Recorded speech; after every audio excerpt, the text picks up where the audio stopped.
ada 5 hal yang sebagai tanda kita itu adalah betul-betul ridho kepada Allah sebagai Rabb kita. Ya. 5 hal tersebut adalah yang pertama tauhid. Tidak boleh syirik. Yang kedua, ingat tidak boleh lupa. Yang ketiga, syukur dan tidak kufur.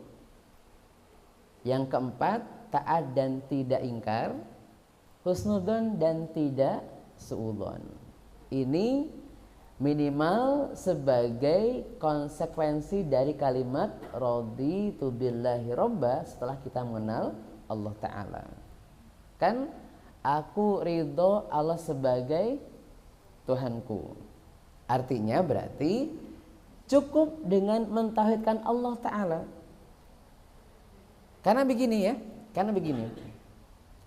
banyak sekolah-sekolah Islam, ya, sekolah-sekolah Islam itu mereka sudah menerapkan tauhid, iya, tetapi banyak kaum muslimin yang masih kadang-kadang bangga dengan sesembahan selain Allah Ta'ala.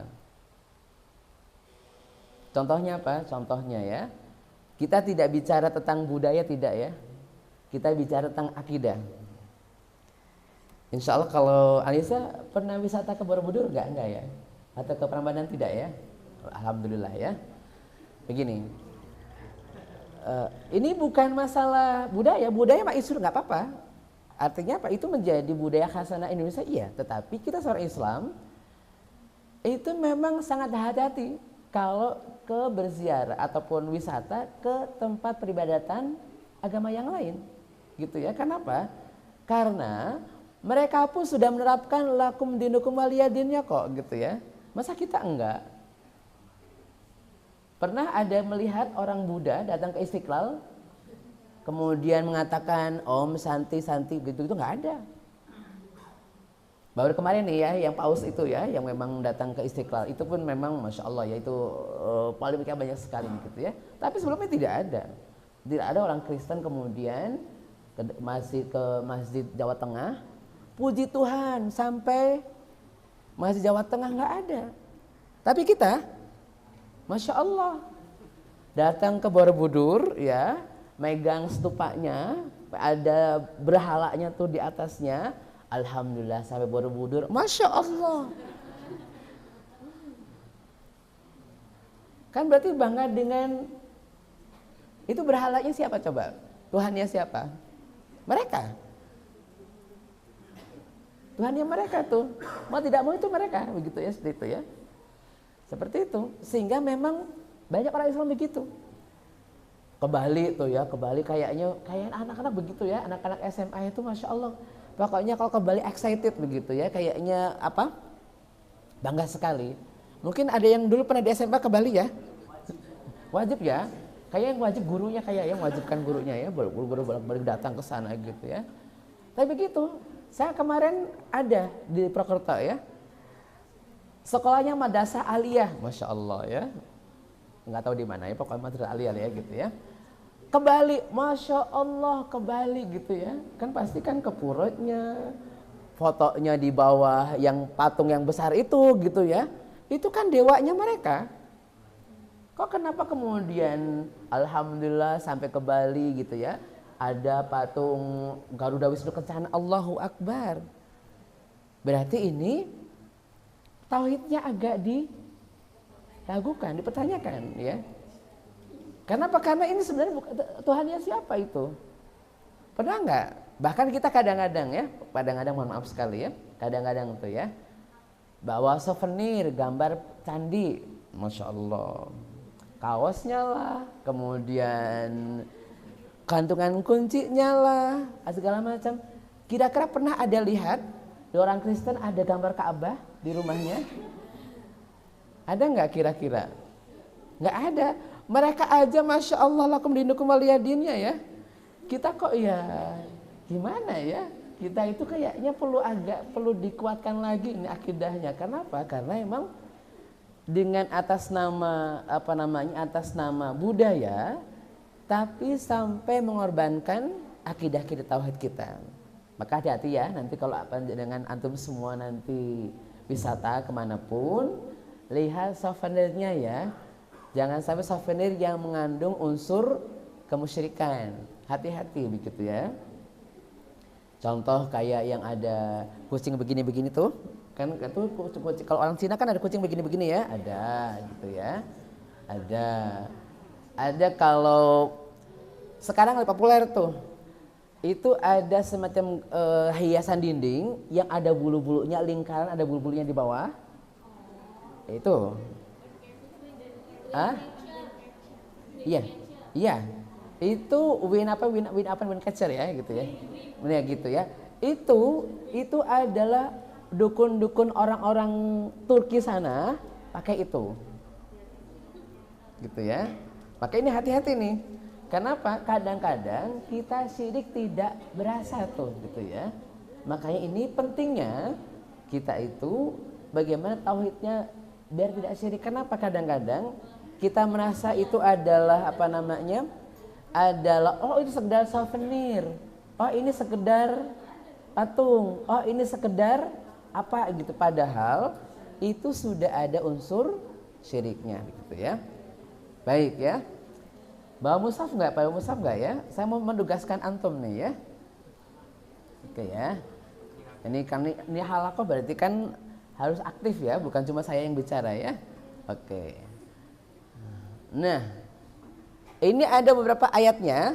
Saya minta coba ya. Ada absennya nggak Ustadz? Ada absennya nggak? Maaf ya? Nggak ada ya? Oke deh. Silakan Ustaz Angga menunjuk orangnya ya. Oh Ustaz Anam. Yang pertama Ustaz Anam, fadhol Ustaz Anam.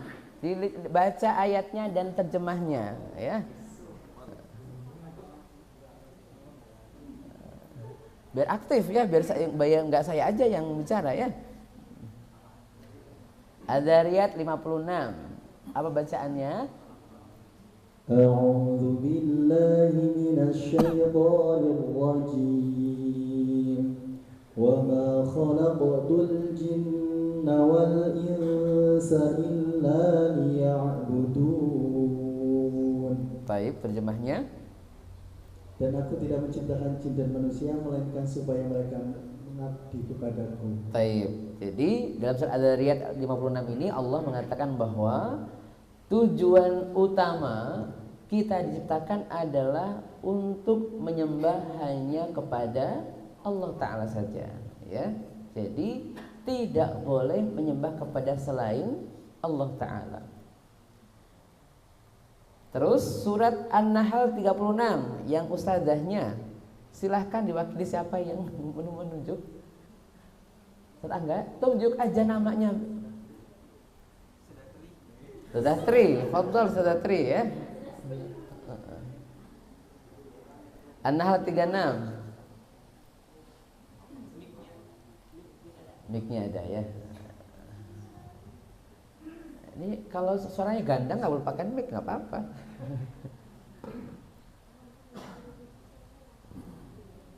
An-Nahl 36 ya. A'udzu billahi minasyaitonir rajim. Walaqad ba'atsna fi kulli ummatin rasulan an i'budullaha wajtanibut taghut. Faminhum man hadallahu wa minhum man haqqat alaihi dhalalah. Fasiru fil ardi fanzuru kaifa kana aqibatul mukadzibin. Baik, artinya Sungguh kami telah mengutus seorang rasul untuk setiap umat untuk menyerukan sembahlah Allah dan jauhilah taghut. Di antara mereka ada yang diberi petunjuk oleh Allah dan ada pula yang ditetapkan dalam kesesatan. Maka berjalanlah kamu di bumi dan perhatikanlah bagaimana kesudahan orang yang mendustakan rasul-rasul. Baik ya. Jadi situ ayat itu disebutkan bahwa Allah mengutus para nabi dan rasul itu adalah untuk meluruskan umat manusia agar senantiasa bertauhid kepada Allah dan menjauhi semua sembahan selain Allah Ta'ala. Makanya memang awal terjadi kesesatan itu adalah setelah Nabi Idris meninggal dunia. Kan susunan nabinya kan Nabi Adam, Idris, Nuh ya. Nah setelah Nabi Adam sampai Nabi Idris, ini mereka masih dalam tauhid. Meskipun memang maksiat ada. Contohnya Qabil dan Habil ya, itu kan maksiat, membunuh, awal pembunuhan adalah Qabil dan Habil. Tapi mereka masih dalam konteks bertauhid kepada Allah Ta'ala, meskipun secara amaliyahnya kadang-kadang memang karena hawa nafsu dan emosi segala macam, maka mereka kemudian bermaksud kadang-kadang. Tetapi setelah Nabi Idris itu meninggal dunia, jeda waktunya nabinya sangat panjang. Kemudian muncullah kemusyrikan di muka bumi. Makanya ada Yahus wa Ya'uq wa Nasra itu dalam surat Nuh ya sebutkan. Itu ketika dalam surat Nuh tadi, Nabi Nuh itu menghadapi orang-orang yang kemudian mereka menyekutukan Allah Ta'ala, menyembah kepada Tauhid. Tauhid itu adalah semua yang diagungkan, semua yang dihormati, semua yang dipercaya selain Allah Ta'ala, itu adalah kalimat Tauhid ya. Awalnya kenapa mereka kemudian pada seperti itu? Jadi ketika sebelum Nabi Nuh diutus, banyak muncul para dukun dan tukang sihir, sehingga orang-orang itu lebih percaya kepada dukun dan tukang sihir karena memang tadi dukun tukang sihir itu memang tadi ya, kalau di kita misalkan di Indonesia atau di mana di daerah pedalaman biasanya ada tetuanya ya, biasanya tetuanya kan yang menjaga budaya-budaya tadi ya, yang kadang-kadang karena mereka tidak bertauhid kepada Ta'ala, sehingga mereka kemudian mencari ilhamnya sendiri, sehingga kadang-kadang ada yang bersemedi dapatkan ilhamnya adalah menyembah bla bla bla segala macam seperti itu ya. Jadi awalnya begitu, sehingga memang kemudian Allah Ta'ala mengutus para nabi itu adalah biar mereka itu kembali kepada ajaran yang benar. Makanya semua nabi agamanya sama, yaitu menyembah hanya kepada Allah Ta'ala. Karena semua nabi begitu. Walaqad ba'atsna fi kulli ummatin rasulan an i'budullaha wajtanibut taghut. Sungguh telah kami utus setiap manusia, setiap nabi dalam setiap umat itu ada seorang utusan nabi, utusan Allah Ta'ala yang kemudian mereka memerintahkan umatnya untuk menyembah Allah Ta'ala dan menjauhi tauhid. Itu adalah semua yang diagungkan selain nabi, selain Allah Ta'ala. Ini adalah tauhid ya. Baik. Kemudian surat Al-Baqarah 21 dan 2. Ustadznya lagi, ustadznya. Monggo Ustaz Anda. Ustaz Syarif, tafadhal.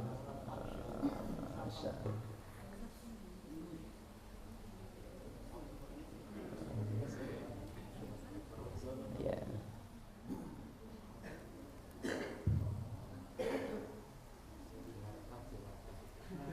Boleh jiharkah, mau bayati, mau bayati soba, boleh lah gitu ya. Apal bab 21 dan 2 surah Al-Baqarah? Ya.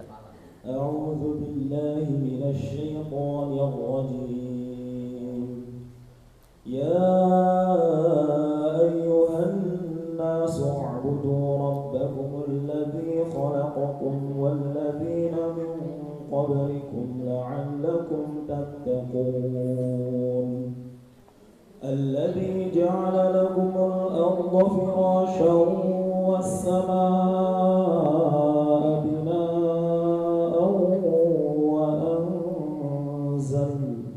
وأنزل من السماء ماء فأخرج به من الثمرات لكم فلا تجعلوا لله أندادا وأنتم تعلمون.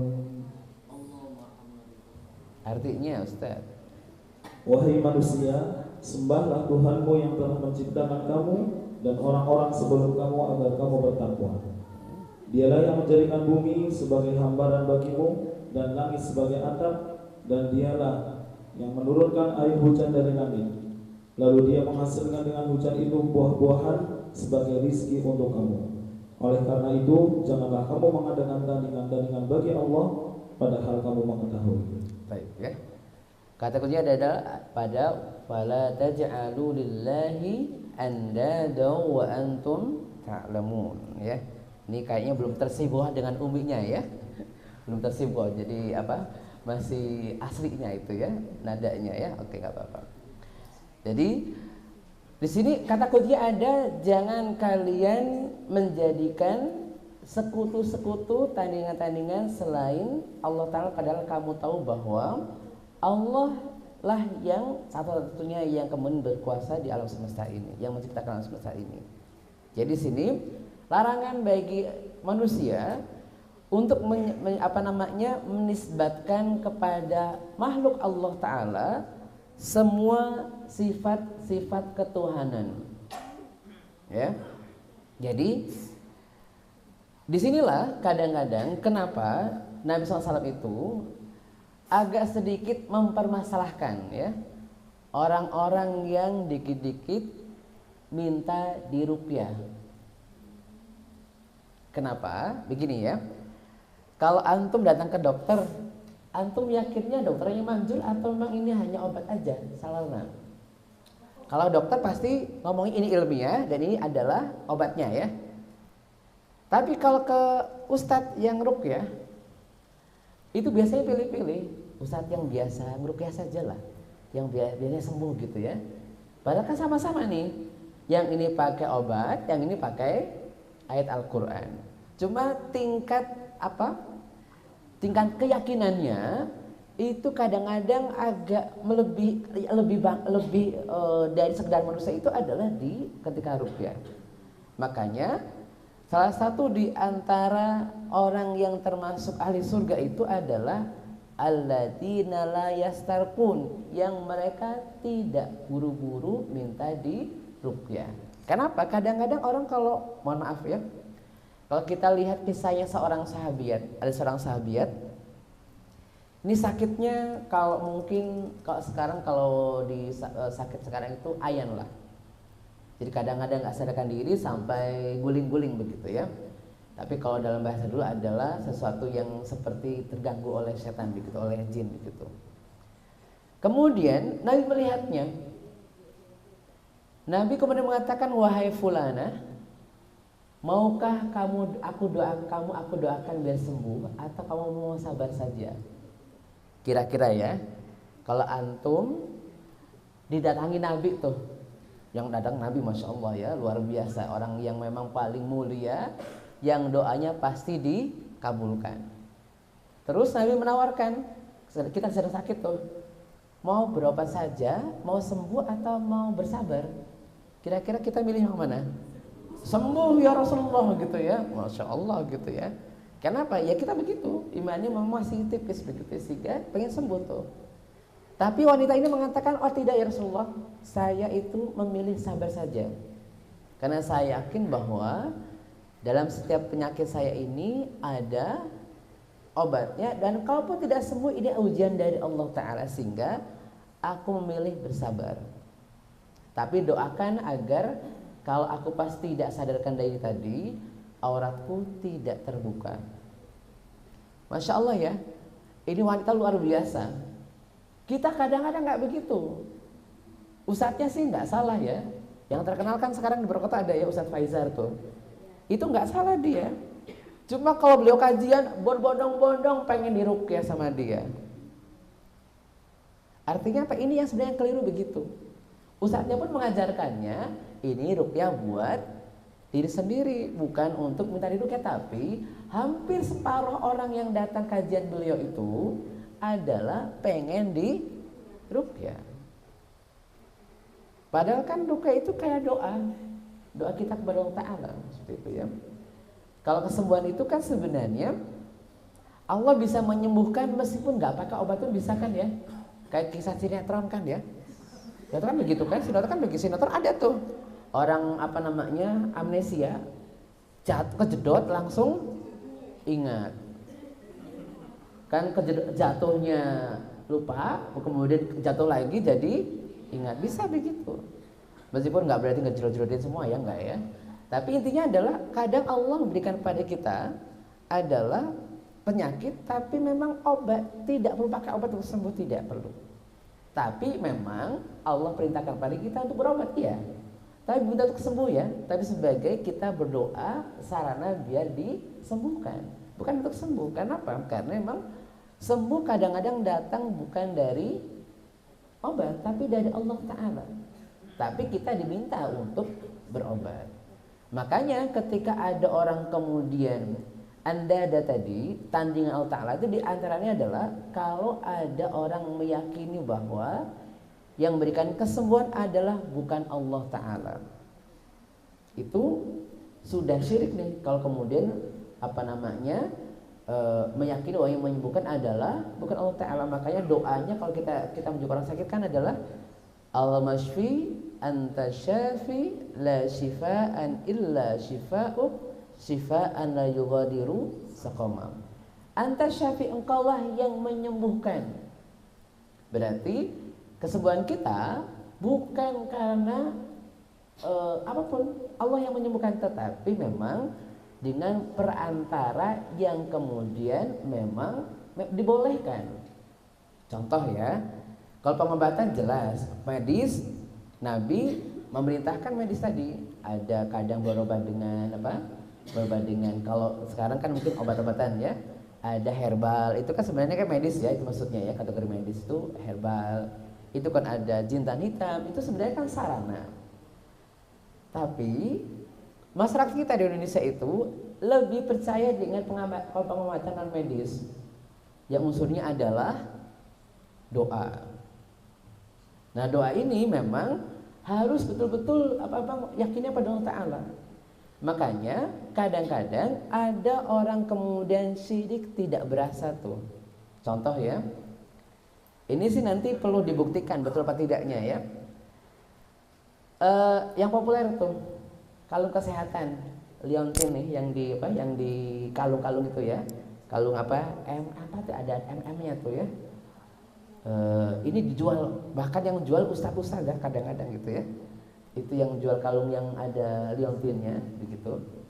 Ini kalau kemudian itu tidak bisa dibuktikan secara ilmiah, berarti ada unsur syiriknya. Kalau nggak bisa dibuktikan secara ilmiah ya, bahwa ternyata kalung itu adalah bisa menyerap energi ion negatif katanya ya, kan bahasa kan ion negatif gitu ya. Ini kalau bisa dibuktikan secara ilmiah nggak apa-apa, tapi nggak bisa dikatakan ketika dimasukkan tidak bisa dibuktikan secara ilmiah, ini bisa masuk kategori syirik. Kenapa? Karena menyatakan bahwa Allah memberikan kepada benda itu sebagai sarana untuk kesembuhan, padahal tidak bisa dibuktikan secara ilmiah. Kalau Nabi yang mengatakan itu sudah ilmiah, karena Nabi tidak mungkin berbicara tanpa ada wahyunya. Karena Nabi sudah dikatakan wa ma yantiqu 'anil hawa in huwa illa wahyu yuha. Jadi kalau Nabi mengatakan bahwa dalam madu ada obat, betul ada obatnya berarti. Jintan hitam ada obatnya, itu sudah ilmiahnya di situ. Tetapi kalau secara ilmu kedokteran tidak bisa dibuktikan, tidak ada hadisnya, tidak ada ayatnya, kemudian mengklaim itu adalah bisa menyembuhkan, bisa mengobati, ini bisa masuk kategori syirik. Kalau syiriknya memang yakin kepada benda tersebut jadi syirik besar. Tapi kalau kepada Allah Ta'ala itu berarti syiriknya syirik kecil. Makanya ini kadang-kadang kita nggak berasa begitu ya, dengan ada kalimat Leontinnya, ada kalimat Allahnya, ada kalimat Muhammadnya, atau gelang kesehatan begitu ya. Ini giok-giok kesehatan segala macam begitu. Sebenarnya kalau itu produknya produk non muslim seperti Cina, Korea, ya wajar lah. Karena mereka kan bukan orang Islam ya, yang mereka itu percaya dengan beberapa hal-hal yang sifatnya begitu-begitu, wajar. Tapi ini harus dibuktikan secara ilmiah, betul nggak? Ini emang ada semacam memang menarik itu tadi. Kan sama, beda sama dengan orang yang ngobati, contoh ya. Kalau di Purwokerto itu mungkin ada Mbah Tali gitu kan mirip-mirip. Mbah Tali yang di Tanjung tuh, Mbah Tali tuh, ada Mbah Tali. Jadi kalau orang kecelakaan itu nggak mau ke ortopedi, nggak mau, tapi malah ke Mbah Tali. Apakah bisa tergantung, bisa dibuktikan nggak itu ya? Talinya ada hubungannya nggak nih talinya dengan kesehatan? Kalau ada, nggak apa-apa. Tapi kalau tidak ada, ya begitu. Dan kadang-kadang yang kesana orang Islam.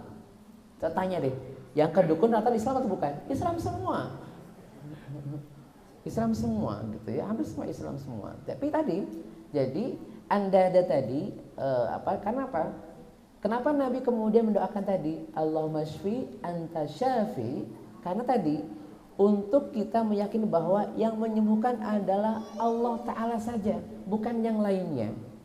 Tapi kita yang kadang-kadang tadi orang Islam kadang sedikit ragu ya, pada Allah Ta'ala sembuh enggak, begitu ya, seperti itu dan lain sebagainya ya.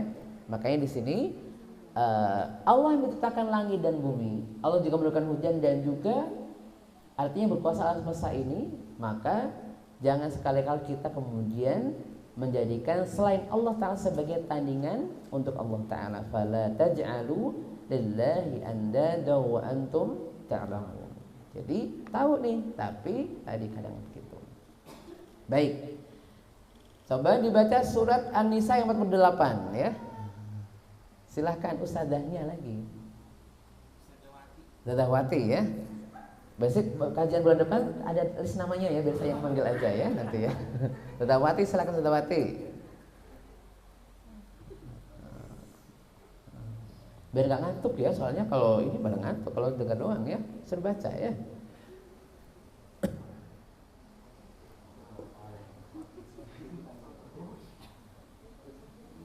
Silahkan Zadawati. Surat An-Nisa ayat 48.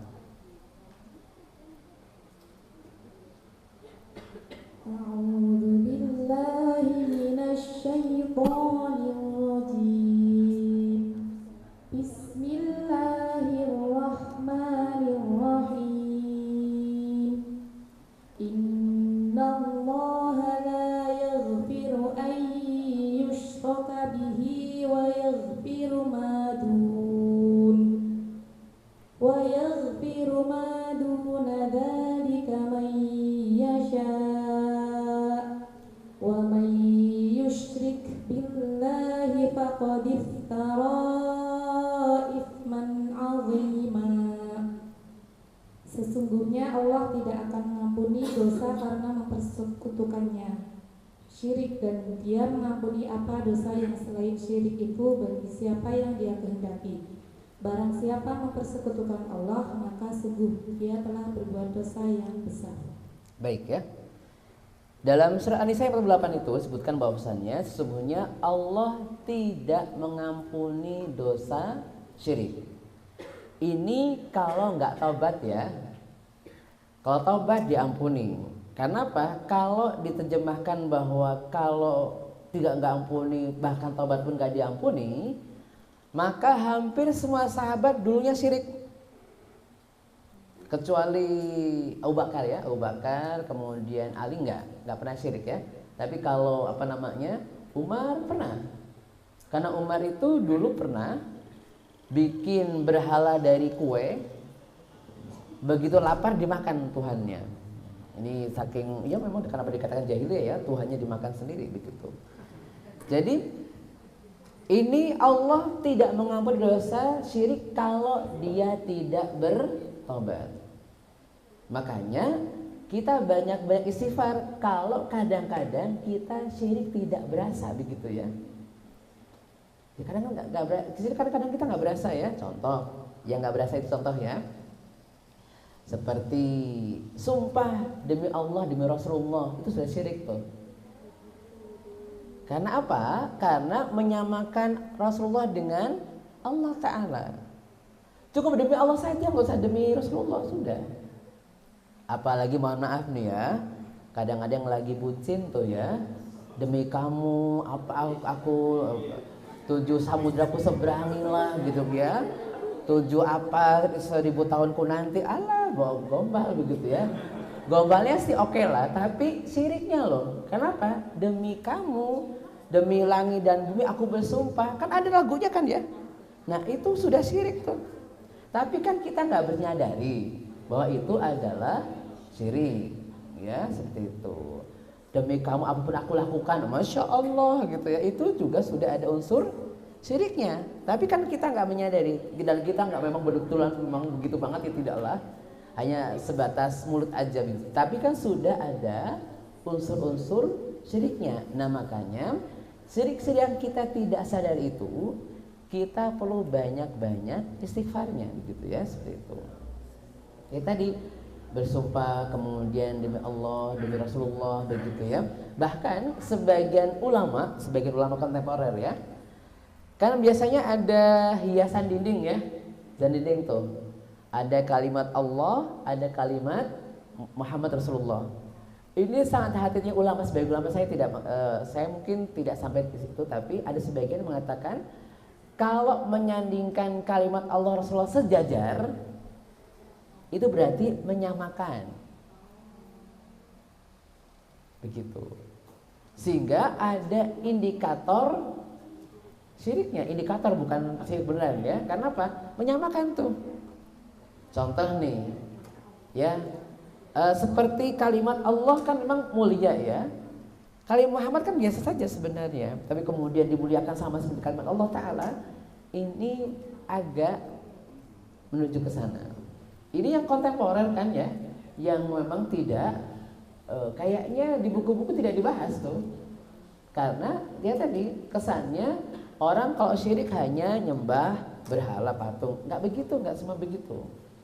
Sumpah demi segala macam itu juga masuk kategori syirik begitu ya. Kemudian tadi syirik kecil tadi ya, yang memang apa namanya, bahkan kalimat motivator narasi yang dalam diri kita tanpa ada dari izin Allah Ta'ala itu juga kadang-kadang ada unsur syiriknya. Contoh, yakin bisa belum gitu ya, tapi nggak dalam hati tidak kata insya Allah, berarti khawatir nih ada unsur. Kenapa? Karena kita mengandalkan kekuatan kita, bukan Allah Ta'ala. Ini memang ya motivator kan banyak kan bukan orang Islam awalnya ya, sehingga mereka bahwa mengandalkan kekuatan pribadi, padahal Allah yang memberikan kita. Betul, Allah ketika kemudian kita berusaha dengan baik, pasti Allah akan membantu kita, pasti. Nggak mungkin nggak, tetapi perlu dalam hati kita untuk mengucapkan insya Allah. Kan dalam surat Al-Kahfi ya, inni fa'ilun dzalika ghada illa ayyasha Allah, bahwa Nabi Sulaiman pernah bersumpah, aku akan, ini Nabi Sulaiman ini memang apa namanya, ini para nabi kan ini ya, ini tapi agak ini ya, agak porno ya, bukan porno sih, lebih seperti itu. Mungkin yang belum berumah tangga ya, tutup telinga dulu ya. Jadi Nabi Sulaiman punya 100 istri. Dia bersumpah untuk menggauli istrinya dalam satu malam 100-nya tadi, dan yakin pasti akan lahir 100 anak. Maka dia mengatakan inni fa'ilun dzalika ghada. Maka Allah mengomentarinya illa ayyasha Allah, harus ada pakai kata insya Allah. Artinya apa? Kalau ke antum dilatih oleh motivator dan bagus nggak apa-apa, tapi harus kalimat ada dalam hati kita mengatakan insya Allah. Atau kalau motivator Islami insya Allah berhasil. Begitu. Kenapa? Karena memang kadang-kadang kita itu kan apa namanya terjebak ya kebudayaan kita ya. Insya Allah berarti setengah iya setengah enggak gitu kan, sehingga kan jadi insya Allah berarti ya harusnya iya. Oh kita kadang-kadang begitu ya kepada orang, insya Allah saya datang, yakin, masa jangan insya Allah gitu ya. Justru insya Allah adalah keyakinan kita bahwa kalau tidak ada yang menghalangi saya datang. Tapi kan kadang-kadang Allah berkata lain. Contoh mau datang ternyata bannya bocor, itu gimana coba? Sudah jalan, bahkan sudah di jalan gitu ya, bannya bocor ini nggak bisa datang. Tetapi kan bukan untuk melanggar. Jadi kalimat insya Allah itu sebenarnya adalah kita untuk meyakinkan diri kita bahwa semua yang kita bisa pun adalah semua atas kehendak Allah Ta'ala. Maka kadang-kadang para motivator itu kalau kemudian tidak kita bumbui dengan kalimat insya Allah, ini ada sedikit unsur kesyirikannya. Kenapa? Mengandalkan kemampuan pribadi. Padahal Allah yang menjadikan kita mampu. Ya, kalau kita usaha maksimal, insya Allah Allah pasti akan memudahkan semuanya.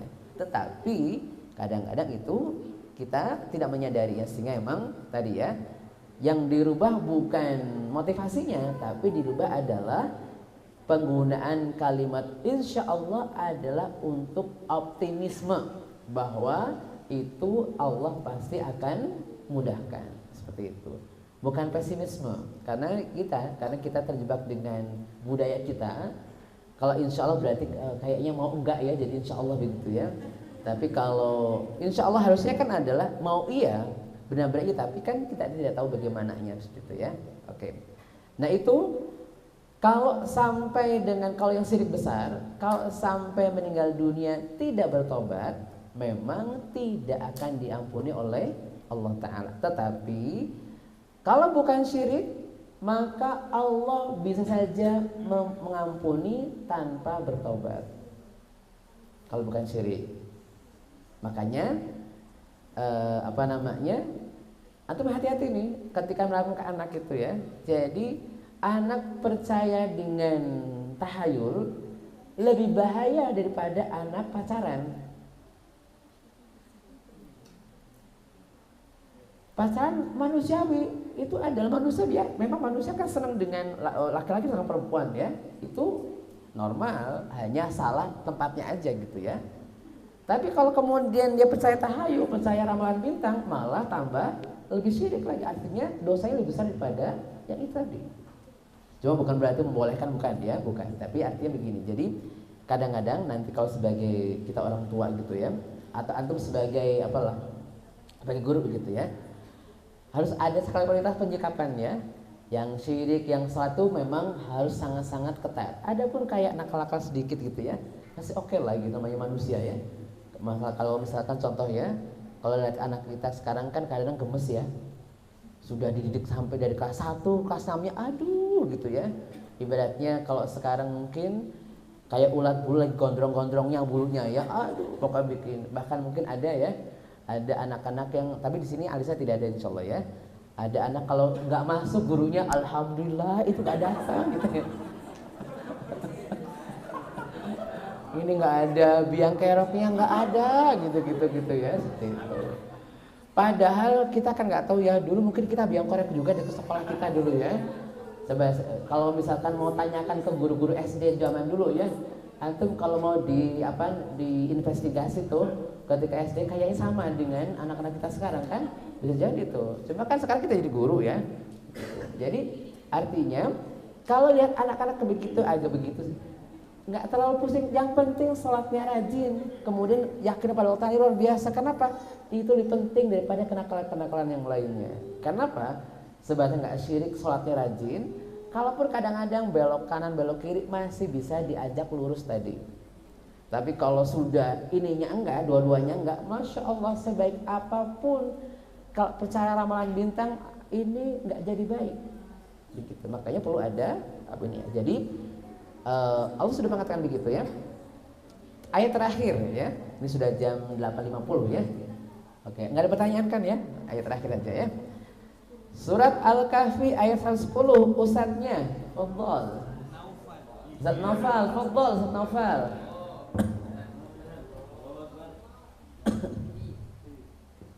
Surat Al-Kahfi 110 ya.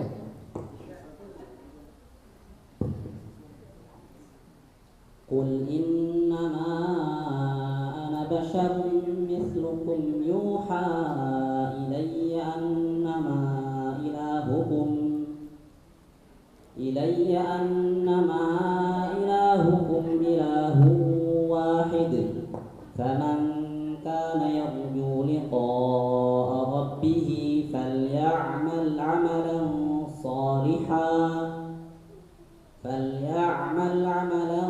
صالحا ولا يشرك بعبادة ربه أحدا. Artinya, katakanlah Nabi Muhammad, sesungguhnya aku ini hanya seorang manusia seperti kamu yang diwahyukan kepadaku bahwa Tuhan kamu adalah Tuhan yang Maha Esa. Siapa yang mengharapkan pertemuan dengan Tuhannya,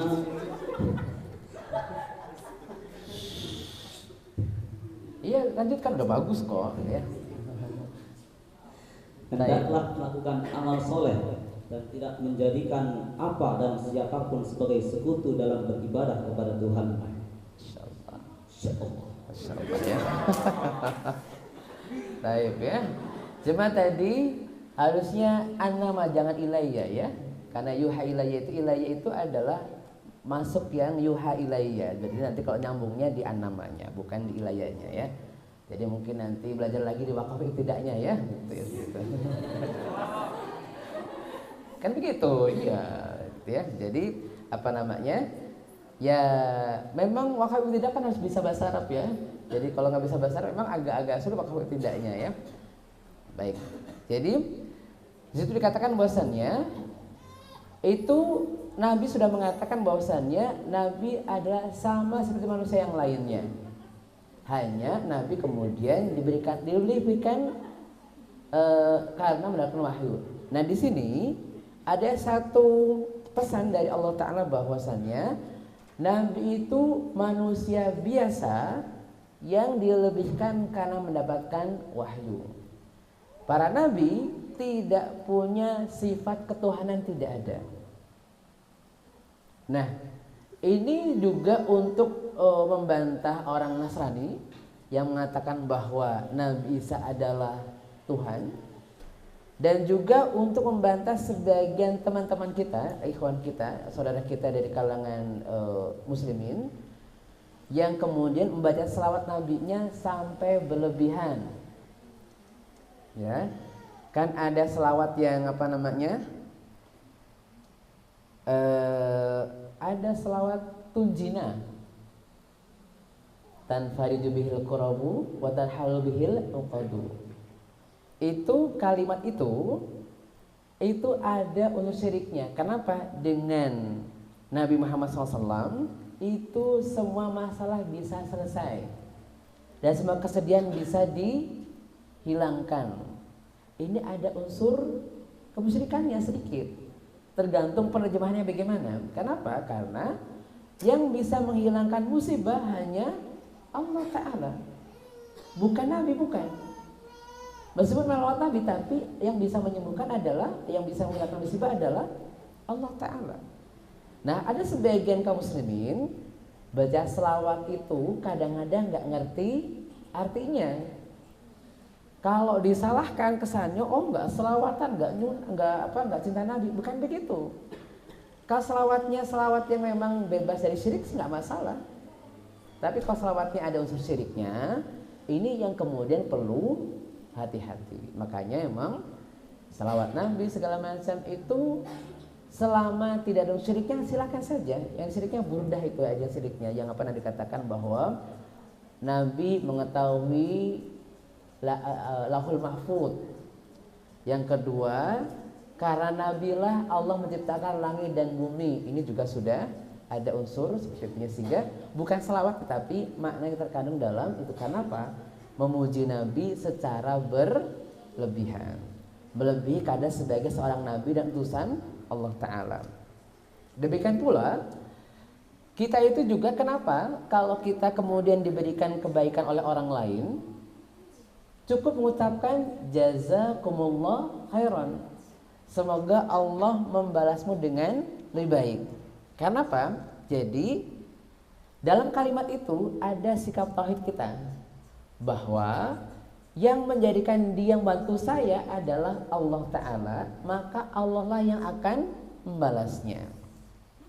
Kadang-kadang kalau kita terima kasih berlebihan tuh ya, kadang-kadang ini ada bisa jadi ada masuk kategori syiriknya tuh. Contoh ya, kita ditolong sama orang tuh. Terima kasih sekali sampai mengatakan, Masya Allah terima kasih ya. Ini kalau nggak ada kamu apa jadinya? Kalimat apa jadinya sudah ada untuk syiriknya tuh. Kenapa? Karena ya kalau nggak ada dia mungkin ada orang lain yang membantu. Cuma kan nggak boleh diucapkan ya, masa kalau ada kamu ya ada yang lain nggak apa-apa, ya nggak gitu juga. Dan terima kasih, tetapi kan cukup dengan jazakumullah khairan. Kenapa? Kalau berlebihan ada untuk syiriknya. Kenapa? Tadi ini kalau nggak ada kamu nggak tahu nih bagaimana nasibnya. Nasibnya akan begitu juga karena Allah yang menentukan nasib kita. Tapi dengan kalimat tadi yang kadang-kadang kita ucapkan tadi itu kadang-kadang nggak berasa ada unsur syiriknya. Makanya hati-hati. Syirik-syirik model zaman sekarang itu Masya Allah ya, apa namanya, kadang-kadang nggak berasa. Tapi ini kan masih syirik kecil, alhamdulillah. Kalau masih ya, apa masih hanya selintas aja gitu, tanpa diyakini betul ya masih syirik kecil aja gitu ya. Makanya emang di situ dikatakan Nabi saja adalah manusia biasa dan diberikan wahyu oleh Allah Ta'ala. Nah ketika Nabi saja nggak boleh dilebihkan sebagai seorang manusia, apalagi manusia yang lainnya. Contoh walinya bagus nggak apa-apa, dia mengajarkan Islam kan ya, berjasa sekali. Tapi kalau kemudian mengatakan wali lebih mulia daripada Nabi, ya salah berarti. Wali bisa mengabulkan doa, ya salah. Karena yang bisa mengabulkan doa adalah Allah Ta'ala, seperti itu. Makanya ini seperti itu ya. Kemudian ini masuk kategori syirik nih, syirik di dalam kehidupan kita. Makanya memang di akhir ayatnya adalah wala usyrik bi ibadati rabbi ahada, dan aku tidak bersyirik kepada menyembah Allah Ta'ala, beribadah kepada Allah Ta'ala sedikit pun. Jadi memang itu apa namanya, konsep tauhid dan syirik dalam kalimat raditu billahi Rabba ya. Jadi ini baru yang pertama ya, masih ada nanti ada 4 lagi ya masih insya Allah. Jadi ini tentang tauhid dan syirik yang tentunya ini mungkin sudah pernah kita pelajari, tetapi kita ingatkan saja tentang bagaimana ada syirik-syirik sekitar kita yang kemudian tanpa berasa itu masuk kategori syirik begitu ya. Itu hati-hati sekali begitu. Baik. Ada yang ditanyakan silakan, tinggal 1 menit lagi. Silakan kalau ada ya. Ada yang bertanya? Ya kalau ada nggak apa-apa, kalau ada juga bagus. Yakfi, taib. Cukup ya, insyaallah baik. Cukup ya, insyaallah. Jadi bertanya boleh pakai kertas lah ya, bawa malu ya pakai kertas aja boleh ya. Boleh japri juga boleh begitu ya. Baik, karena sudah jam 9 kurang 1 menit, dan 9 pas lah ya dianggapnya begitu ya. Ini insya Allah demikian tentang kajian kita tauhid. Mudah-mudahan nanti kita berlanjut kepada tentang raditu billahi rabbi, tapi dalam konteks yang 4 yang lain tadi ya. Baik, demikian. Wassalamualaikum warahmatullahi wabarakatuh. Ya. Terima kasih Ustaz Ibnu Rofi atas penyampaian ilmunya. Selanjutnya merupakan penutup.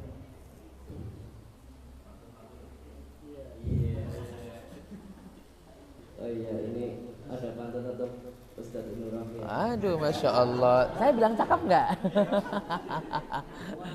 Ustaz Asif bawa moji. Iya, cakep gitu. Terus Ustaz Fauzan bawa mangga. Masya Allah, cakep. Terima kasih Ustaz Ibnu Rofi untuk kajian dan ilmunya. Masya Allah, Masya Allah, Masya Allah. Ya, menginjak acara terakhir merupakan penutup. Marilah kita tutup kajian di pagi hari ini yang penuh berkah dengan baca hamdalah dan doa kafaratul majelis. Alhamdulillahirabbil alamin.